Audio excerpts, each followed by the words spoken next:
Hi, thank you for joining us for the Odgers Berndtson One Question Spring Series. I'm Jules McKean, I run the media practice out of London, and today I'm joined by Pat Younge. Thanks for joining us, Pat. Hi, thank you. Pat's the co-MD of Cardiff Productions, which is an independent TV production company, and his recent productions include The Talk and Peter the Human Cyborg, which was absolutely brilliant, both for Channel 4, and Amdro, a breakout hit for Welsh language channels, channel S4C. He's also a non-executive director of ITV. An award-winning 30-year industry veteran, he's a former chief creative officer of the BBC TV Production Studio, the largest content creation company in the world, delivering all the BBC's biggest shows. Prior to that, Pat ran an American cable network, Travel Channel Media, available in over 100 million homes, and created shows like Anthony Bourdain and Man v Food. Pat is married with 3 children, Isaac who's 7, Rebecca who's 24, and Alex who's 22. And he's still, it says here, working on his first screenplay. Yeah, you wait for it. It'll be great. Bated breath.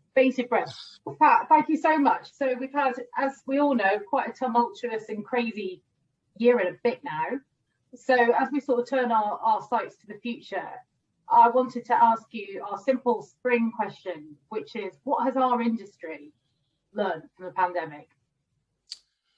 I think it's too early to tell what the industry has learned, but I think we've all learned a lot about ourselves individually. I think most of us had found it challenging in various ways. As someone who is black, male, over 50 and overweight, you know, I've really sensed my mortality and I've had to engage with that in a serious way. I think we've all had to look at how we work. Did we ever need to travel as much as we did, as enjoyable as it could have been on occasions? How much work we are able to do remotely, but how much do we miss serendipity and being with colleagues and being amongst other people? Just human touch. How much do we just miss simple human touch? I think as an industry, I think we've made clear the centrality of content in people's lives. I think we've also seen that we have to fight hard in the factual areas to demonstrate truth. Right. I think we've all seen weird and wonderful theories just take hold and let rip in a very unregulated world, and the value of truth and how we make our truth clear, I think, is a real challenge to us. I think mental health is going to be something that's going to be, you know, we're going to see the mental health issues that arise from this coming behind us. Yeah. I don't think they're foregrounded. And also, I mean, this has all happened at the same time as we've had Black Lives Matter and these whole big arguments about diversity and inclusion. And in some ways, this new world has been much more inclusive. You know, the idea that you had to go to the south of France for 4 days to talk about content and formats, which, however you look at it, is going to work against people with kids, especially if they haven't got affordable childcare, which predominantly works against women, for example. A lot of those things where the biases and things were hidden by this is what we do, I think have been laid bare. And, you know, all those half hours I've spent in the foyer at Channel 4 and the BBC waiting for my meeting to start have been overtaken by more productive meetings. Now, like you, I'm probably zoomed out and I sort of want to go back to phone calls. But let's not pretend that the old normal was brilliant. Yeah. And so there's been some value in disruption if we're brave enough to take it. That's so interesting. I mean, so many big points within that. The point about truth, just going back to that for a moment, do you feel an increased responsibility in the role that you've got with Factual to drive an editorial credibility, you know, back into the narrative of everyday life? Because, as you say, it's been torn apart and it's assertion instead of evidence, and all of this stuff has happened. Do you feel that there's even more focus than ever before on that integrity? I do. I think for a long time, governments have said, why do you need the BBC, Channel 4, public service broadcasting? People can get their content from everywhere. They're getting it on YouTube, they're getting it on Snapchat, Facebook, Instagram. Well, I think the codes that we work to and the value of regulation is that there is certainly some content which is more trustworthy than the other stuff. Now, within that content, we can still argue about bias and we can still argue about angles. But the fact that we work within a code and there is a degree of accountability for what we say and do, I think has value. And even if it isn't clear to the audience at large, I think it has become clear to governments who have often been on the deregulation kick. And I think they've now realized that there is value in having some degree of regulation, at least where it comes to facts and truth.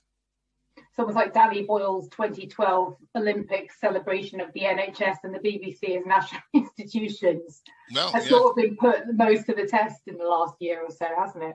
Well, it's turned stuff on its head. I mean, you know, low wage immigrants were, you know, the scourge of the nation, and yet they're the ones who have kept the NHS going, driven the buses, disproportionately fallen foul, you know, died of COVID, but they are now the heroes. So it just, you know, beggars us all to, you know, think twice maybe. It's quite interesting because you also referenced the, you know, there's a sort of an anti-diversity aspect to all sorts of areas of our behaviour as a media industry. And you're right, you know, flying off to camp for 5 days isn't always possible. It certainly isn't possible for those of us, the children, for those with caring responsibilities where they haven't got, you know, a partner perhaps. And then looking at kind of, as you say, Black Lives Matter and actually kind of bringing people of all sorts of backgrounds and their personal lives to the fore. Perhaps there is some sort of positivity in having been kind of forced and enabled to get to know people kind of literally in their, almost literally in their own homes. Do you think that's broken down some barriers so people can perhaps in our industry be a little bit more open about the areas that affect their work, whether that is that they, you know, that they've had social mobility issues and therefore haven't had a place in London to live and would like to start in TV, and maybe that this opens up an ability for that to happen, or that it's that they've got, you know, something that's held them back in terms of mental health and that's been made worse through the pandemic. Do you feel there's a sort of a clarity and a transparency that's maybe been driven by one-on-ones in Zoom that we might want to hold on to? I think it's made access easier for many people. I think also because the way in which you can have a Zoom event, Screen Skills are very good. The UK sort of non-governmental organisation which is about reskilling our industry and upskilling our industry, we're able to hold these massive events for freelancers and whatever, where one commissioning editor or channel controller could speak to 2,000 or 3,000 people at once, which could have happened previously, but was never within our paradigm about how to do things. You know, if you're one of the lucky 250,000 who went to Edinburgh or whatever, you get the benefit of those sessions. But, you know, we were forced to think differently. And in that has come a great expansion of access. I mean, I do like looking at people's backdrops, and let's not all pretend we don't worry about what images we've got behind us, family man, you know, black radical, you know. Yeah, we all do that. But you know, but we've all also become used to kids walking into Zoom calls and whatever, you know. So I think it's humanized us as an industry. It's not the be all and end all. I do miss serendipity. I do miss being around people. The idea that you have to pre-book and organize a brainstorm, you know, feels slightly odd. But I'm not going to pretend that it hasn't negated distance as one of those factors that stop the industry working.